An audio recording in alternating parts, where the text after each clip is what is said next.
दोस्तों नमस्कार। उत्तर प्रदेश के बुलंदशहर के रहने वाले ब्रिजेश सोलंकी, जो कि स्टेट लेवल के कबड्डी प्लेयर थे, 22 साल की उम्र में उनकी तड़प करके मौत हो। करीब 2 महीना पहले एक कुत्ते के बच्चे को नाले से निकालते समय उंगली में उसका दांत लग गया था, लेकिन ब्रिजेश ने इस पर ध्यान नहीं दिया। 26 जून को ब्रिजेश की उंगली पर कुछ सनसनाहट हुई। इसके 2 ही दिन बाद ब्रिजेश पानी और हवा से डरने लगे। इसके बाद जब वो अस्पताल पहुंचे तो डॉक्टरों ने कहा कि इनको रेबीज हुआ है, और डॉक्टरों ने बताया कि एक बार लक्षण आ जाने के बाद इसका इलाज संभव नहीं है। बुलंदशहर जिले के रहने वाले ब्रिजेश सोलंकी कबड्डी के स्टेट लेवल के प्लेयर हैं, जिनकी उम्र 22 साल बताई गई। एक गोल्ड मेडल भी उन्हें मिला हुआ था। ब्रिजेश के भाई संदीप ने बताया कि वह प्रो कबड्डी लीग की तैयारी कर रहे थे। करीब 2 महीना पहले एक कुत्ते का बच्चा नाले में गिर गया था। उसी को निकालते समय उस कुत्ते के बच्चे ने ब्रिजेश की उंगली में काट लिया था, उसका दांत लग गया था। बीमारी को लेकर बताया कि ये रेबीज का संक्रमण है, तो संदीप ने कहा कि हम लोगों ने पहली बार रेबीज नाम शब्द सुना, और ब्रिजेश ने भी कुत्ते के बच्चे के काटने वाली घटना को सीरियस नहीं लिया, और जब तक लक्षण दिखाई तब तक देर हो चुकी थी। ब्रिजेश सोलंकी में रेबीज के संक्रमण के लक्षण 26 जून को दिखाई दिया। उन्हें ट्रेनिंग के दौरान उंगली में सुनसुनाहट महसूस हुई। ब्रिजेश के कोच प्रवीण के मुताबिक ब्रिजेश को लगा कि रेगुलर ट्रेनिंग की वजह से यह दर्द हो रहा है, लेकिन इसके बाद उसकी हालत बिगड़ने लगी।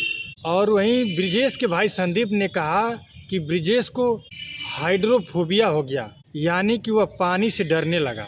तब डॉक्टर को रेबीज का शक हुआ और सरकारी अस्पताल में इलाज भी ठीक नहीं मिला। इसके बाद ब्रिजेश को नोएडा के एक प्राइवेट हॉस्पिटल में ले जाया गया, जहां हालत नहीं सुधरने पर उन्हें मथुरा के एक झाड़ फूक वाले के यहाँ ले जाया गया, और रास्ते में ले जाते ही उसने दम तोड़ दिया। ब्रिजेश की मौत के बाद डॉक्टरों ने ब्रिजेश के गांव के 29 लोगों को रेबीज का टीका लगाया है। दोस्तों, आगे बढ़ने से पहले हम चाहेंगे कि अगर आप लोग मेरे चैनल से पहली बार जुड़ रहे हैं तो प्लीज चैनल को लाइक कीजिए, सब्सक्राइब कीजिए और कमेंट भी करिए। आइए हम जानते हैं कि रेबीज है क्या। रेबीज लीजा वायरस नाम के वायरस से होने वाली एक बीमारी है। ये वायरस इससे संक्रमित जानवरों की लार में पाया जाता है। WHO के मुताबिक इंसानों में 99% मामलों में रेबीज का संक्रमण कुत्तों से होता है। इसके अलावा गर्म खून वाले कुछ अन्य जंगली जानवरों जैसे चमगादड़, लोमड़ी, सियार, भेड़िए और रैकून में भी रेबीज पाया जाता है। बिल्ली, गाय, भैंस, बकरी या घोड़े जैसे पालतू जानवरों में भी रेबीज का वायरस हो सकता है। ये वायरस इंसानों में 3 तरीके से आता है। रेबीज से संक्रमित जानवर के काटने या खरोच से, संक्रमित जानवर की लार के इंसानों के खुले घाव या मुंह, नाक, आँख की ऊपरी झिल्ली की संपर्क में आने से, कुछ मामलों में रेबीज से संक्रमित किसी अन्य इंसान के संपर्क में आने से। रेबीज के वायरस की खासियत यह है कि ये इंसान के शरीर में घुसने के बाद खून के बजाय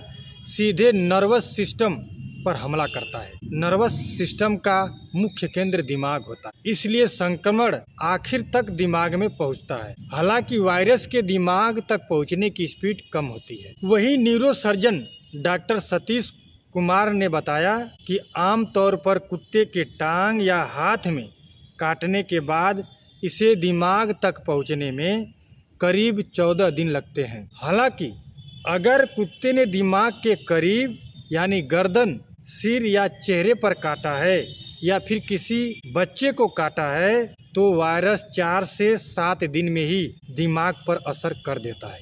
कुछ मामलों में गंभीर लक्षण आने से ज़्यादा समय भी लगता है। ये इस बात पर निर्भर करता है कि घाव कितना बड़ा है और घाव के जरिए वायरस कितनी मात्रा में अंदर गया है, और साथ ही व्यक्ति की प्रतिरोधक क्षमता कितनी है, ये भी निर्भर करता है। रेबीज के शुरुआती लक्षण हैं। रेबीज का वायरस शरीर में दाखिल होने के कुछ दिन बाद बुखार, थकान, घाव की जगह पर जलन, सनसनाहट, खुजली वगैरह जैसी चीज़ें महसूस। और गंभीर लक्षण में मरीज को पहले पानी से डर लगना शुरू होता है। पानी पिलाने पर उसका गला चोक होने लगता है। इसके बाद हवा और रोशनी से भी डर लगने लगता है। पैरालाइसिस यानी लकवा भी मार जाता है और व्यक्ति की मौत। वहीं डॉक्टरों से जब मीडिया वालों ने सवाल किया तब डॉक्टरों ने बताया, वहीं डॉक्टर सतीश कहते हैं कि रेबीज का वायरस काटने की जगह से तंत्रिकाओं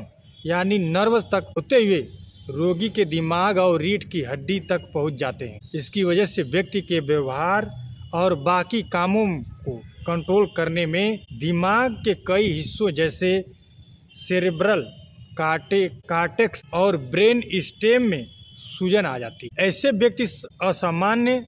व्यक्ति असामान्य यानी पागलों जैसी हरकत करने लगते हैं। जब दिमाग पर वायरस पूरी तरह से हावी हो जाता है तो रोगी को लकवा मार देता है और उसकी मौत होती है। रेबीज का वायरस ब्रेन स्टेम और मेडुला को भी प्रभावित करता है, जो कि खाना और पानी निगलने और सांस लेने के कामों को कंट्रोल करते हैं। ऐसे में जब रोगी पानी पीने या सांस लेने की कोशिश करता है तो गले में ऐंठन होती है। साथ ही इस ऐंठन के महसूस करने की रोगी की क्षमता यानी सेंसरी स्टिमुलेशन बढ़ जाता है। इसके चलते रोगी में एक मनोवैज्ञानिक डर पैदा हो जाता है और वह पानी को देखते ही दूर भागता है, हवा के झोंके से भी डर जाता है। वहीं डॉक्टरों से जब पूछा गया कि क्या रेबीज का लक्षण आ जाने के बाद इलाज संभव है, तो डॉक्टरों ने कहा कि रेबीज का लक्षण आ जाने के बाद इसका इलाज संभव नहीं। वहीं WHO के मुताबिक दुनिया में हर साल 55,000 से ज़्यादा लोग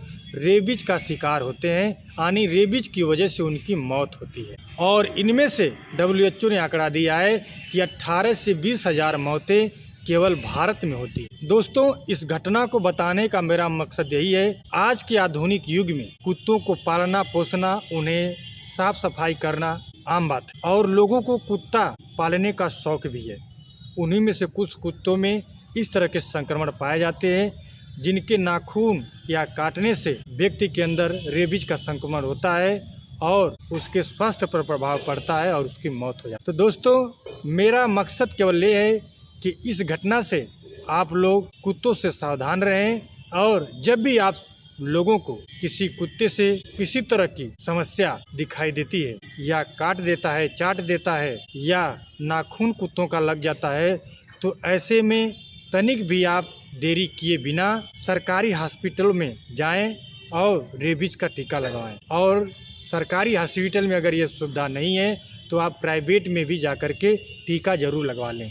रेबीज का टीका हर हॉस्पिटल में लगभग उपलब्ध है, सरकारी हॉस्पिटलों में भी उपलब्ध है। जब भी आपको कोई कुत्ता काटता है, चाटता है या उसका नाखून लगता है तो तुरंत रेबीज का टीका लगवाएं। इसमें देरी न करें, क्योंकि डॉक्टरों ने बताया है कि इसके लक्षण काफ़ी देरी में दिखाई देते हैं और जब लक्षण दिखाई दे देते हैं तो इसका इलाज संभव नहीं है, यानी कि इसका इलाज नहीं है और मनुष्य का बच पाना मुश्किल। तो दोस्तों, अगर यह जानकारी आप सभी लोगों को अच्छी लगी हो तो प्लीज़ मेरे चैनल को लाइक कीजिए, सब्सक्राइब कीजिए, शेयर कीजिए। नमस्कार।